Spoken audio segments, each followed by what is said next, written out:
মক্কার কাফেররা চেষ্টা করলো, যার উপর আল্লাহ কোরআন নাজিল করতেছে তাকে যদি হত্যা করা হয় তাহলে কোরআন এমনি দুনিয়া থেকে নিভে যাবে।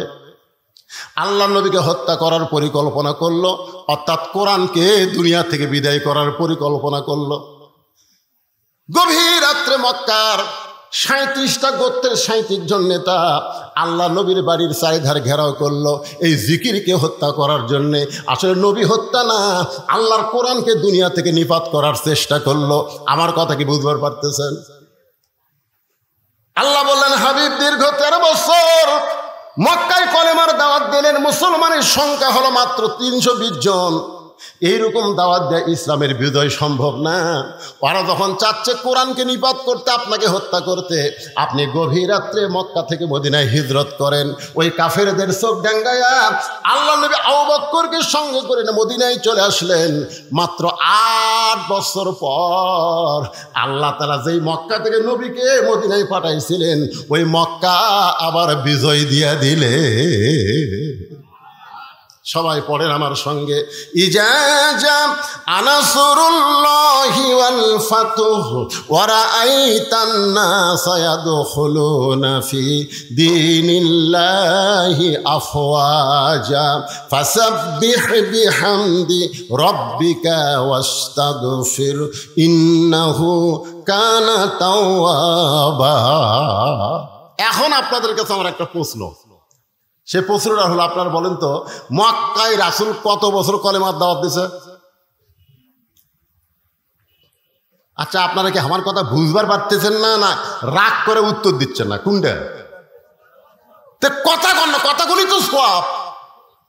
13 বছর দাওয়াত দিয়ে মুসলমানের সংখ্যা হলো মাত্র 320 জন। তার মধ্যে 17 জনকে ওরা মারাই পিটাই মারিছে। 320 জনের মধ্যে কয়েকজন মারছে? 17 জন করা পিটাই মারিছে পারে। তাহলে 13 বছরের আয় হলো 303 জন। এই 303টা আয় নিয়ে নবী হিজরত করলেন মদিনায়। মদিনায় 8 বছরে 10,000 সাহাবী নিয়ে মক্কা বিজয় হয়ে গেল। তাহলে 13 বছরে 320 জন আর 8 বছরে 10,000। কোন ইসলাম? মক্কার ইসলাম না মদিনার ইসলাম? কোনটা চান আপনারা? কথা কয় না। মক্কার ইসলাম খালি পিটন খাওয়া, আর মদিনার ইসলাম খালি পিটন খাওয়া না, মারবো। হ্যাঁ, আজকে বাংলাদেশে মক্কার ইসলাম চলতেছে খালি পিটন খাওয়ার দা। ধরে কোনো কথা ঠিক না, পিটন দেওয়ার ইসলাম নাই ভাই রে। যারা ইসলামে আন্দোলন করতেছে তারাও হিকমত অবলম্বন করতেছে। এই যে সামনে নির্বাচন, এখনো যায়নি। হিকমত করতে করতে আমি এক ওয়াজে বলি, চৌরাশা চুরি করতেছে আর ওই হিকমত অবলম্বন করছে, ইন্নাল্লাহা মা'আস সাবিরিন, ধৈর্যশীলদের সঙ্গে আল্লাহ আছে। এই কয়ে ধৈর্য ধারণ করতেছে, এদিকে চোর সব নিয়ে চলে গেছে। ওই হিকমতে আছে, ওই হিকমতে আছে।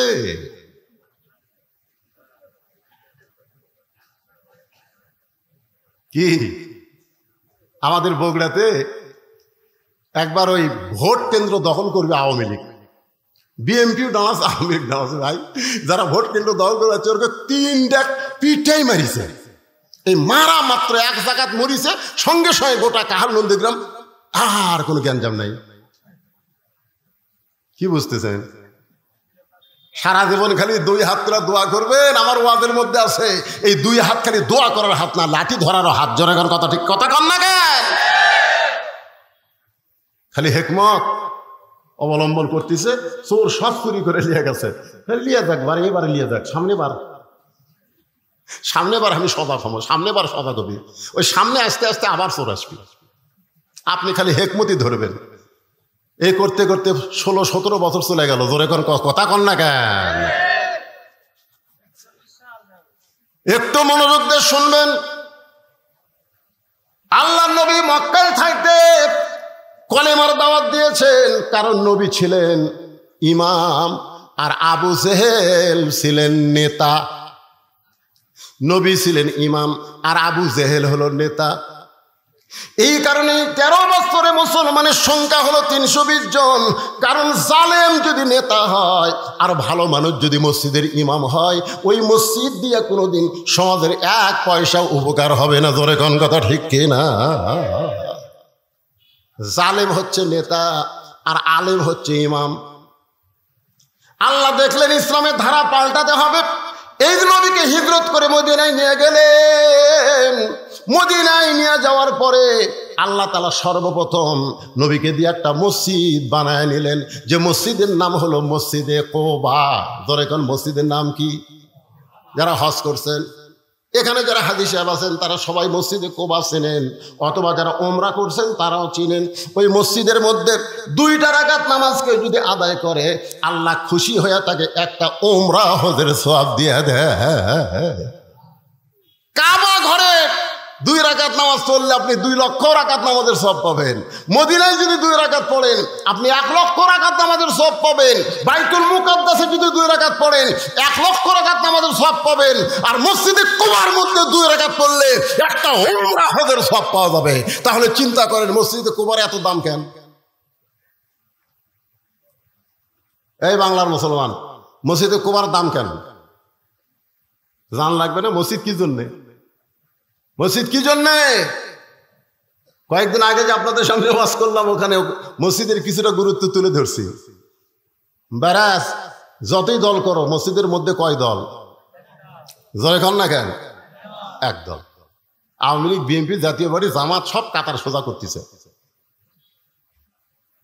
মসজিদের প্রথম যে আজান হলো সেই নামাজ হলো জোহরের নামাজ। আজান দিলেন হযরত বেলাল ইবনে রেবাব। নামাজ চলতেছে মসজিদে কোবার মধ্যে। সেখান থেকে মসজিদ নববী বদলি হয়ে গেল। মসজিদ নববীতে মেহরাব আছে, মসজিদে কোবার মধ্যে কোনো মেহরাব নাই। যারা ঢুকছেন তারা বুঝতে পারবেন। মেহরাব হলো অস্ত্র রাখার জায়গা। মসজিদে কোবাতে অস্ত্রের ঘোষণা আসে নাই, মসজিদ নববীতে অস্ত্রের ঘোষণা আইছে। প্রথম যুদ্ধ হলো বদরের যুদ্ধ। সেই যুদ্ধটা হলো পবিত্র রমজান মাসে। জোরে কোন কি মাসে? পবিত্র রমজান মাসে। 311 জন সাহাবী হয়ে গেছে।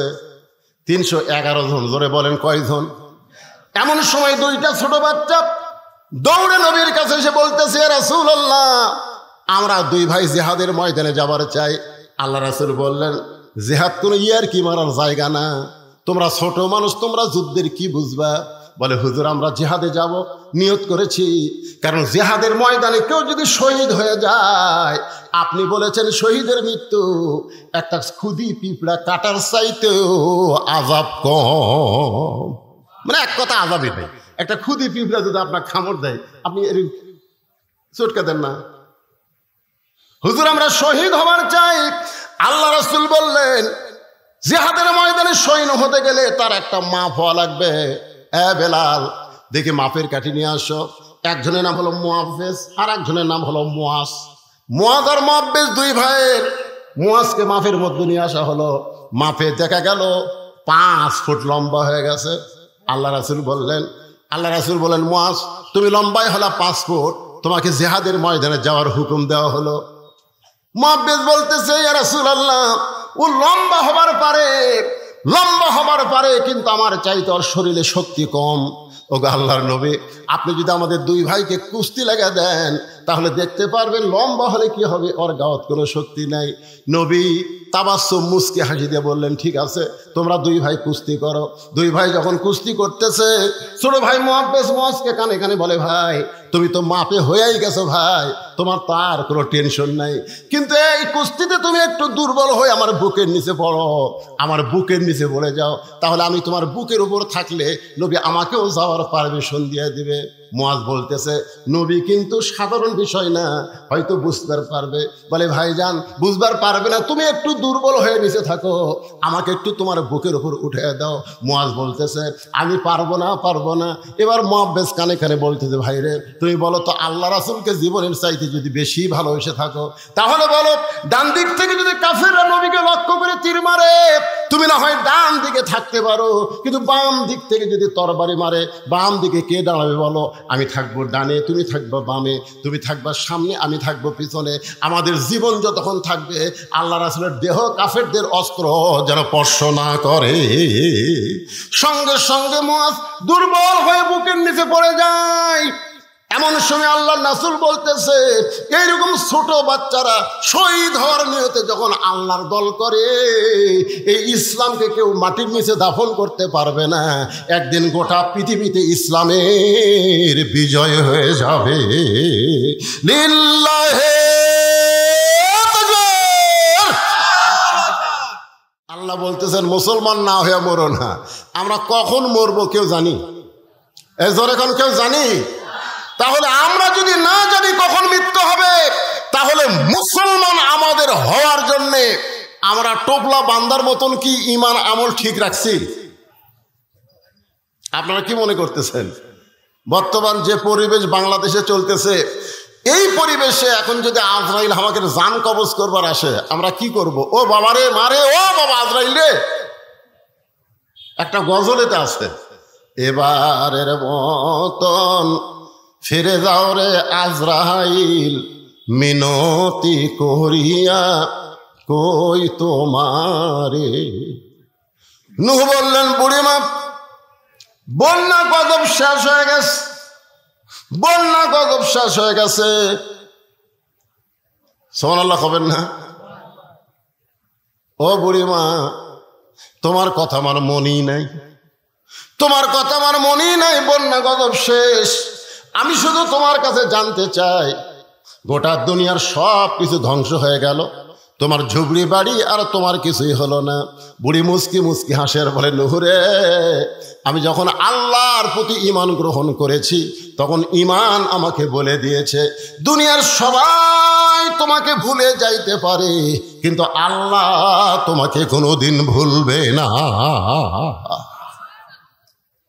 আমাদের সবাই সবাইকে ভুলে যেতে পারবে, কিন্তু একজনই আমাদের ভুলবে না। তিনি কে? আরো জোরে বলেন, তিনি কে?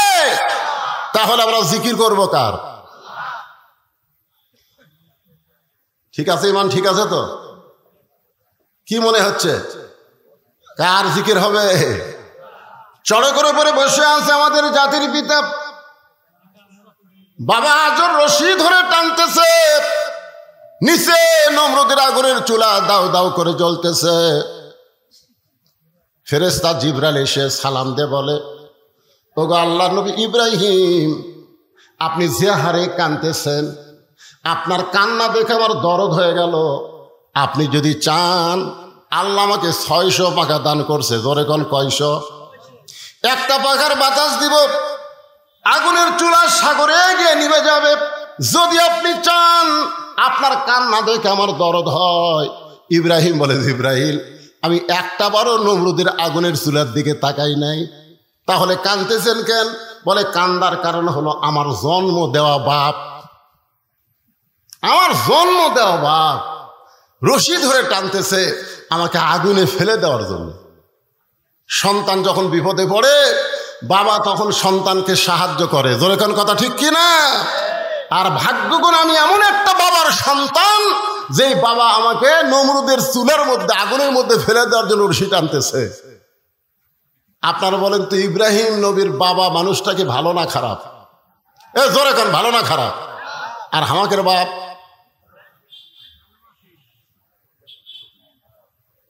যেই বাবা নিজে নামাজ পড়ে, ছেলে নামাজ পড়ে না, বাবা ইব্রাহিম নবীর বাবার চাইতেও খারাপ বাপ। যেই বাবা তার সন্তানকে একদম বাগডম প্রাইমারি ভর্তি করে দেয়, হাফেজি মাদ্রাসায় ভর্তি করে দেয় না, এই বাপ ইব্রাহিম নবীর বাপের চাইতেও খারাপ বাপ। কথা কন না কেন? এইবার কথা বন্ধ হলো কেন? আপনি সত্যি করে বলেন তো, প্রাইমারির যদি আপনার সন্তানকে ভর্তি করে দেন, ওই সন্তান পাক হবে না নাপাক হবে? কেবারে পাক নাপাক আপনারা বোঝেন না। কারণ পাক হবে না নাপাক হবে? আর এই হাফিজি মাদ্রাসায় যদি আপনার সন্তান ভর্তি করে দেন, ওই নাপাক হবে না পাক হবে? কারণ কি? কারণ হাফিজি মাদ্রাসায় যে শিক্ষা দেওয়া হয়, সেইটা ধরবার গেলেই পবিত্র হইয়া ধরা লাগবে। জোরে কোন কথা, ঠিক কথা কন। আল্লাহ কোরআনে বলেছে লা ইয়ামাসসুহু ইল্লাল মুতাহহারুন, ততক্ষণ পর্যন্ত তুমি পবিত্র না হবে ততক্ষণ কোরআন স্পর্শই করতে পারবে না। যেই কোরআন ধরতে গেলে পবিত্র হতে হয়, সেই কোরআনের সমাজ যদি বাংলাদেশে চালু হয়, বাংলাদেশ কেমন দেশ হবে এটা বাংলার মুসলমান কল্পনাই করতে পারতেছে না। জোরে কোন কথা, ঠিক কিনা? একবার যদি কল্পনায় আনতে পারত তাহলে মানুষের তৈরি আইন এইটা গ্রহণ করত না। আল্লাহর কোরআন আইন বাস্তবায়ন করার জন্য নিজের জীবন আল্লাহ রাস্তায় কুরবানি দিয়ে দিত। জোরে করে কথা, ঠিক কিনা? কারণ আল্লাহ রাসূল বলেছেন মান সাআলাল্লাহু তাআলা আশ-শাহাদাতি বিসিদকিন বাল্লাগাহুল্লাহু মানাজিলাশ শুহাদা ওয়া মাতা আলা ফিরাশিহি। এই হাদিসের বাংলা অর্থ হলো, এই বাংলাদেশে কোরআনের আইন চালু হবে, কলেমার পতাকা পথ পথ করে উড়বে, এই নিয়তে যারা ইসলামে আন্দোলন করে আল্লাহ রাস্তায় শাহাদতের তামান্না নিয়ে চলে, আল্লাহ রাসূল বলেছেন ওই মাতা আলা ফিরাশিহি, সে যদি নিজের বিছনায় মৃত্যুবরণ করে বাল্লাগাহুল্লাহু মানাজিলাশ শুহাদা, হাসরের ময়দানে আল্লাহ তাকে শহীদদের কাতারে দাঁড় করাইয়া দিবে। আপনারা বলেন তো, শহীদের কোনো হিসাব আছে? এ কথা কর না, শহীদের কোনো হিসাব আছে? আর যারা আল্লাহ রাস্তায় শহীদ হয় তাদের মৃত্যুর কোনো যন্ত্রণা হয়? এ বাংলাদেশের কতকগুলা কোরআনের পাখিদেরকে ফাঁসি দেওয়া হলো, ফাঁসি দেওয়ার পরে আপনারা তাদেরকে দেখছেন? দেখেননি? মানুষ মরার সময় মুখ বেকা টেকা বহু কিছু করে বলে ভাই। জোরে কোন কথা, ঠিক কিনা? হ্যাঁ ভাইজান, একটু মনোযোগ দিয়ে কথাগুলো শুনবেন।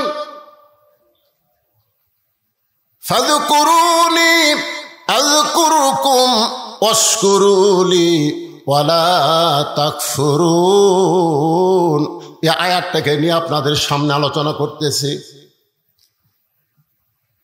বাবা আমাকে রশি ধরে টানতেছে আগুনে ফেলে দেওয়ার জন্যে।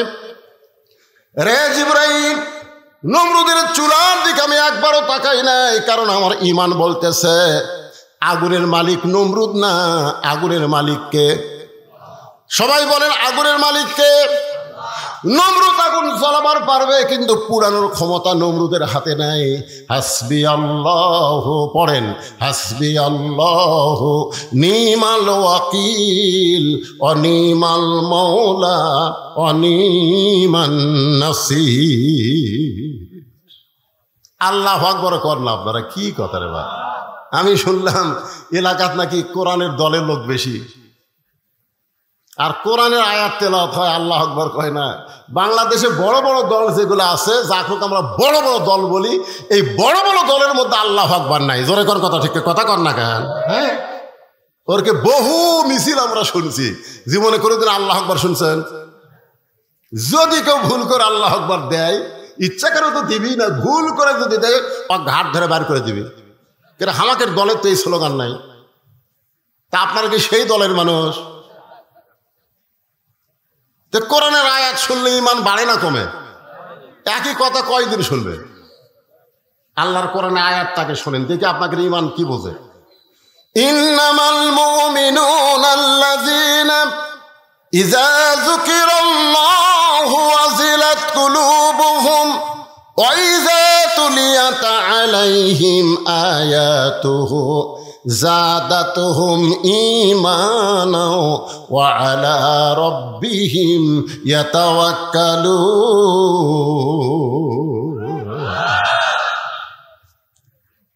আল্লাহ কয়, ইব্রাহিম তোমার ঈমানের যে পাওয়ার, নমরুদের আগুনের সেই পাওয়ারই নাই। তোমার ঈমানের পাওয়ারের কাছে আগুনের পাওয়ার ঠান্ডা হয়ে গেল। আমি আল্লাহ ঘোষণা করলাম, কুল্লা ইয়া নারু কুনি বারদাও ওয়া সালামান আলা ইব্রাহিম। আগুনের চুলার উপরে ইব্রাহিম নবী স্মরণ করছে কাকে? জিকির করছে কার? আল্লাহকে। আসমানে ভুলে গেছে নাকি? আসমান থেকে আগুনকে শান্তিদায়ক বানায় দিল। আমরা সে আল্লাহর জিকির করব। এখন জিকির সম্পর্কে কোরআনে একটা আয়াত আপনাদের সামনে বলতেছি, দেখেন। আল্লাহ বলতেছেন, ইন্না নাহনু নাযালনা যিকরা ওয়া ইন্না লাহু লাহাফিজুন। এই আয়াতের মধ্যে কি বলা হচ্ছে? ইন্না নাহনু নাযালনা যিকরা। আপনার বলেন তো এই আয়াতে জিকির মানে কি? হ্যাঁ, দুই একজন কনকে, বাদ বাকি লোক কি বোবা নাকি? বোবা। তাহলে প্রথম আয়াতে জিকির মানে স্মরণ, এই আয়াতে জিকির মানে কোরআন। তাহলে কোরআনকে আল্লাহ জিকির হিসাবে নাজিল করেছে। এই কোরআন হেফাজতের দায়িত্ব দুনিয়ার কোনো মানুষের হাতে রাখে নাই। কোরআন হেফাজতের দায়িত্ব কার? আল্লাহ যদি ঠান্ডা বাতাস দেয় আপনাদের কোনো অসুবিধা থেকে ভাইরা?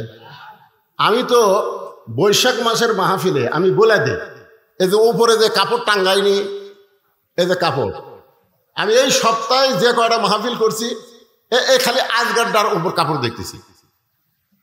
বক্তা বসে থাকবে, এরই থাকবে কাপড়, আর এই জায়গা খালি লাঠি পুতবি আর আলোর বাতি দিবি।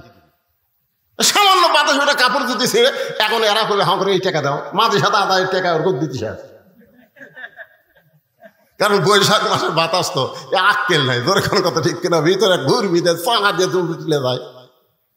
বাতাস হোক, যে আবহাওয়া গরম আবহাওয়া হয়েছে, একটু বাতাস হোক। আপনার উপর দিক না তাকায়া এই কালো মানুষের দিকে একটু তাকায় থাকেন, অসুস্থতা নিয়ে আলোচনা করতে যে ভাইজান একটু মনোযোগ দিয়ে শুনবেন। তাহলে এখানে জিকির মানে কি? ইন্না, আরেকবার কই আয়াতটা কই তাহলে বুঝতে পারবেন। ইন্না নাহনু নাযালনা যিকরা ওয়া ইন্না লাহু লাহাফিজুন। এখানে জিকির মানে আপনার সবাই এক বাক্যে বলেন কোরআন, জোরে বলেন। এই কোরআন হেফাজতের দায়িত্ব কার? পৃথিবীর সমস্ত মানুষ যদি কোরআনের বিরুদ্ধে লাগে, আল্লাহ বলেছেন ইউরিদুনা লিউতফিউ নূরাল্লাহি বিআফওয়াহিহিম ওয়াল্লাহু মুতিম্মু নূরিহি ওয়ালাউ কারিহাল কাফিরুন। বাংলাদেশের সমস্ত মানুষ মুসলমান হয়েও যদি কোরআনের আইন না চায়, আল্লাহর কোনো ক্ষতি হবে না। জোরে কোন কথা ঠিক কিনা? আল্লাহর কোনো ক্ষতি হবে? কোনো ক্ষতি নেই। করেন না কেন? শয়তানের দল করেন, কি হবে? আল্লাহর কি হবে রে? আর আল্লাহর দল করলে আপনাদের কি হবে? কি লাভ হবে? সে লাভটা জানা লাগবে না? হ্যাঁ, খালি দল করেন, নামাজ পড়েন, রোজা করেন, বামপন্থী দল করেন, আর মসজিদে ঢোকেন ডান পায়ে, সিটারি করে।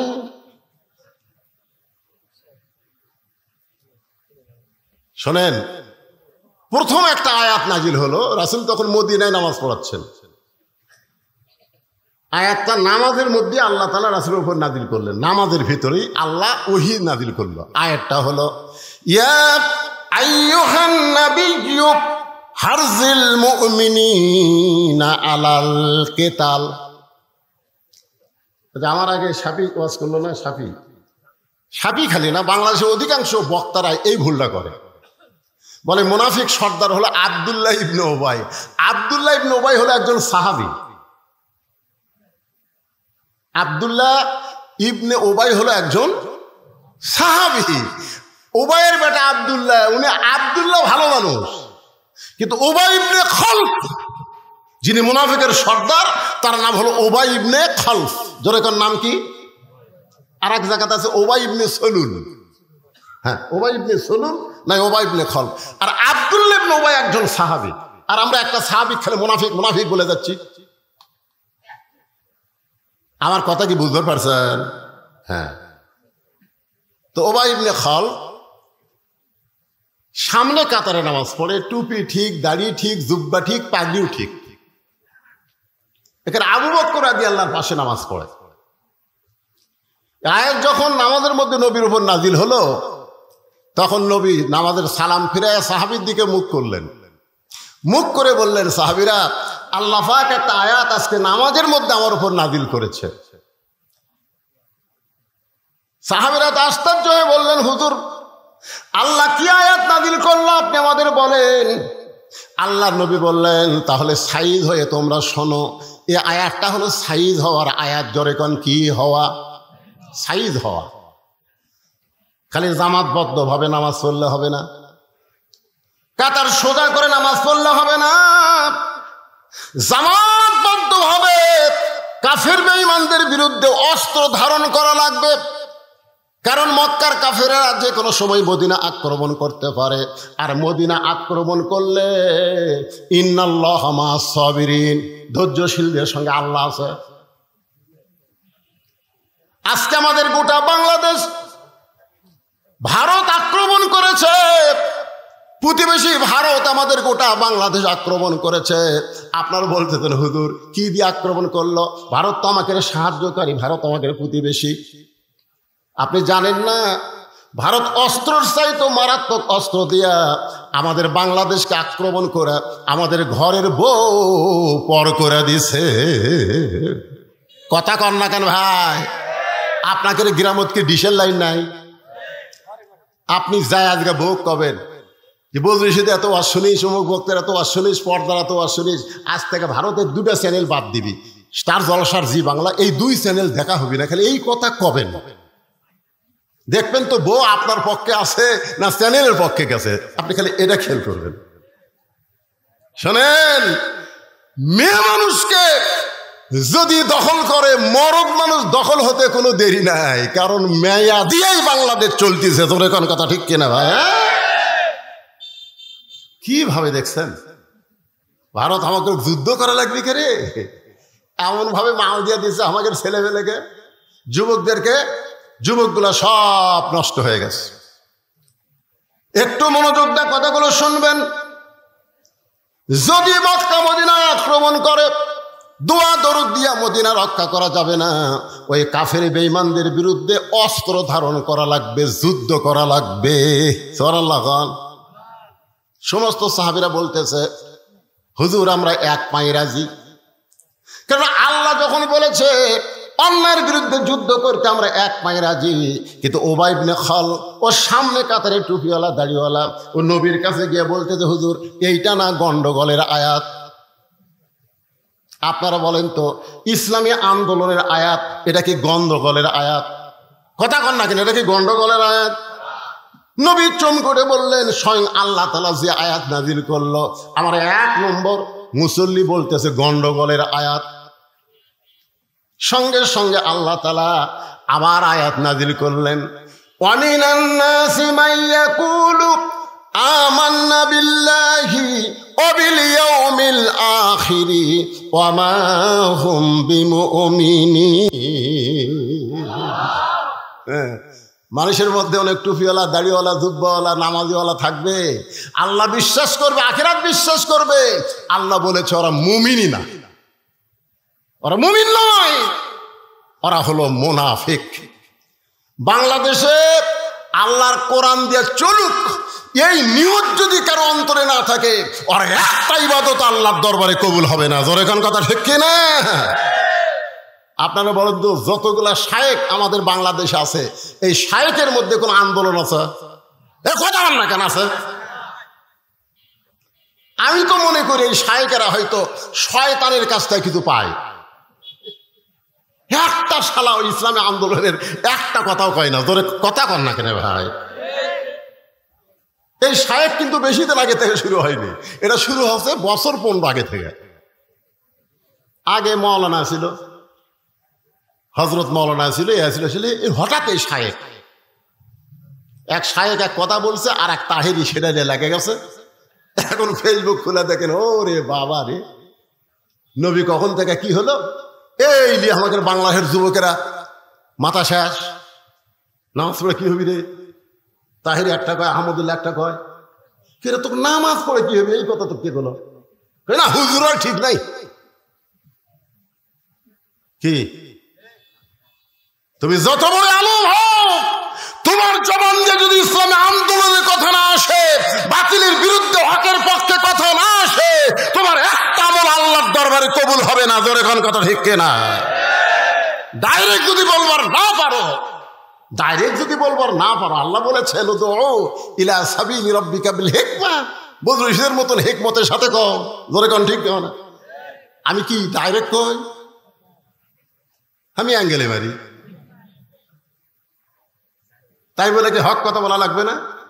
সবাই আমার সঙ্গে পড়েন, কুল জাল হক, পড়েন কুল জাল হক ওয়াজাহাকাল বাতিল ইন্নাল বাতিলা কানা যাহুকা।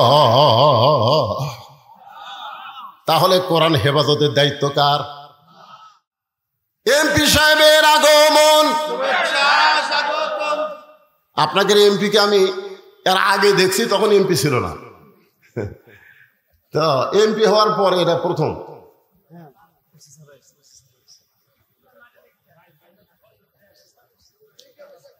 মান্দা থানার অফিসার ইনচার্জ সাহেবের আগমন। সবাই বলেন শুভেচ্ছা, স্বাগতম। আরে ভাই এখন আসেন, ওপর আসেন। না না না, এমনি অনেক রাত হয়ে গেছে, আসেন আসেন আসেন।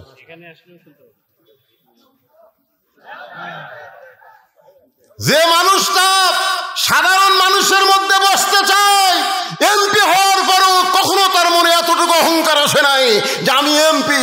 তার মন বলতেছে আমি জনগণের সেবক। জোরে কোনো কথা ঠিক কিনা? এর আগে আমি ভিডিওতে দেখেছি, এরকম একটা মাহফিলে আমার ভাই মঞ্চের সামনে বসে আছে, এমপি সাহেব বসে আছে। এখন আপনারা তো কাম তো অকাম করছেন, সভাপতি পর্যন্ত চেয়ার দেন। এখন এক চেয়ার দিয়ে থাকেন টেজের ওপর, এটা কেমন হয়? না না শোনেন, আমি কই ওই দিকে কয়েকটা প্লাস্টিকের চেয়ার তো দেখা যাবে, আনা যাবে না, যেজন আনা যাবে না। আচ্ছা আমরা বসি, অসুবিধা নেই। আপনার থেকে একটু অনুমতি নেই, এখানে তো নির্বাচনের তফসিল ঘোষণা হয়েছে, যার জন্য আসলে আমার মুভমেন্ট করা খুব নিষেধ। মানে সিএসি থেকে আরম্ভ করে ব্যাকে ধরার জন্য বসে আছে, মানে যে কোনো সময় সকল। আবার আপাও বলছে, সে কারণে আমি যদি একটু সালাম দিয়ে চলে যেতে পারতাম আপনার এই নির্বাচন চলার কারণ। তাছাড়া আমার সারা রাত বসে থাকতে আপত্তি নেই। ঠিক আছে, সেদিন তো আমরা কেটে দিয়ে আসলাম,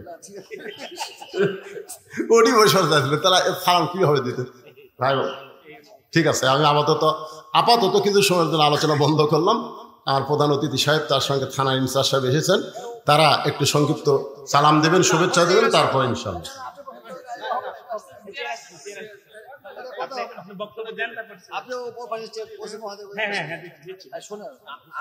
আমরা জনগণের আমি বলছি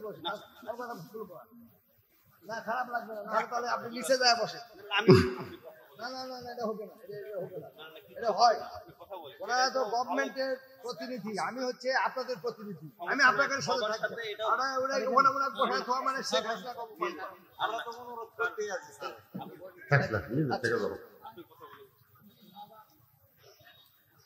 বিসমিল্লাহির রহমানির রহিম। আজকে এই পবিত্র মাহফিল সম্মানিত সভাপতি, উপস্থিত সহসভাপতিবৃন্দ, আলিম দিনগণ, শ্রদ্ধাভাজন মুরব্বীগণ, সমবয়সী যুবক ভাইরা, স্নেহের কচি কাছেরা, পর্দার দোয়া করি আমার মা ভগ্নীগণ। আর বিশেষ করে এখানে উপস্থিত আছেন, আপনারা জানেন মালদা, আমরা এই কথাটা বলতে বাধ্য হচ্ছি, আমরা যখন কোনো বেকায়দায় করি অনেক সময় আল্লাহ তাআলাকে কিন্তু ধারা করি, ঠিক না? মিয়াউমিল জুমআ ফাসাউ ইলা যিকরিল্লাহ। এখানে জিকির মানে কি? এই জিকির নিয়েই কিন্তু কথা শুরু হচ্ছে। সেই জিকির থেকে আল্লাহর কোরআনকে আপনার জিকির স্বীকার করলেন, আর সেই কোরআনের আলোচনা করতে আজকের মাহফিলের প্রধান অতিথি সাহেব মঞ্চে এসে গেলেন। আমি তাকে নিয়ে সভাপতি সাহেব আমাকে বলতেছে, হুজুর আমি একটু যাবার চাই। বললাম না, আপনি যাইন না, আমি কিছুক্ষণের মধ্যেই মাহফিলের এই ভাঙ্গা মাহফিল আর চাঙ্গা করা যাবে না, আমরা সকলেই মোনাজাতে শামিল হব। সকলে ইস্তেগফার পড়ে আস্তাগফিরুল্লাহাল্লাযী লা ইলাহা ইল্লা হুয়াল হাইয়ুল কাইয়্যুম ওয়া আতুবু ইলাইহি। আল্লাহুম্মা আমিন। আল্লাহুম্মা আনতাস সালাম ওয়া মিনকাস সালাম, তাবারাকতা ইয়া যাল জালালি ওয়াল ইকরাম।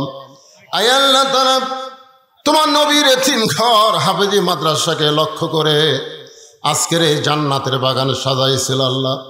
কঠিন গরমের ভিতরে তোমার হাজারো বান্দা বান্দে আজকের মাহফিল উপস্থিত হয়েছিল আল্লাহ। আজকের এই মাহফিলকে আমাদের সকলের হেদায়েতের জন্যে, নাজাতের জন্যে, জান্নাতের জন্যে কবুল করেন।